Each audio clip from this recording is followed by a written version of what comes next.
Hello, welcome to my YouTube channel wild whispering tales with Viju. बघा, आमच्याकडे आज गणरायाचं जसं सर्वांकडे आगमन झालं आहे तसं आमच्या सोसायटीला गणरायाचं आगमन झालं आहे. अजून मूर्ती झाकलेली आहे. आता थोड्या वेळात पूजा करू. मी व्हिडिओ या अनुषंगाने काढला आहे की आम्ही गणपतीला असा समोरून लाईटचा फोकस यावा म्हणून इथं एक हॅलोजन लावलेला आहे दरवर्षी. आता हॅलोजनवर काय झालं, वर्षभर हॅलोजन बंद असतो. आज आम्हाला सुरू करायचा, पण आता बघा हॅलोजनवर आमच्या अवैध कब्जा. बघा, ही लालबुडी मैना किंवा रेड व्हेंटेड बुलबुल म्हणता येईल आपल्या इंग्लिशमध्ये. या लालबुडी मैनेने आमच्या हॅलोजनवर कब्जा केला आहे. आता मी ती उडून गेल्यावरती थोडासा एक अंदाज म्हणून एक व्ह्यू घेतला घरट्याचा.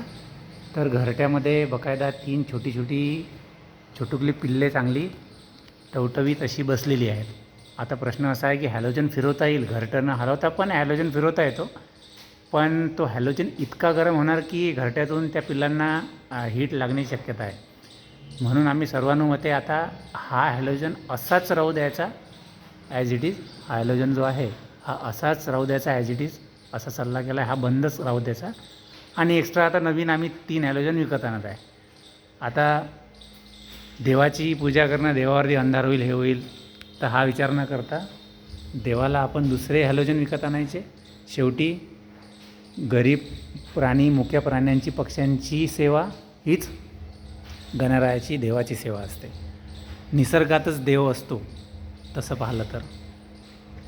जहाँ कुदरत होती है वही भगवान बसते. ही शिकवण मनाशी ठेवून आम्ही या महिन्याला ॲज इट इज हिच्या पिल्लांसोबत छान इथं राहू देणार आहे. आणि दुसरीकडे नवीन हॅलोजन लावून आमची बाप्पांची जल्लोषात तयारी करणार आहे. चला, गणपती बाप्पा मोरया, मंगलमूर्ती मोरया.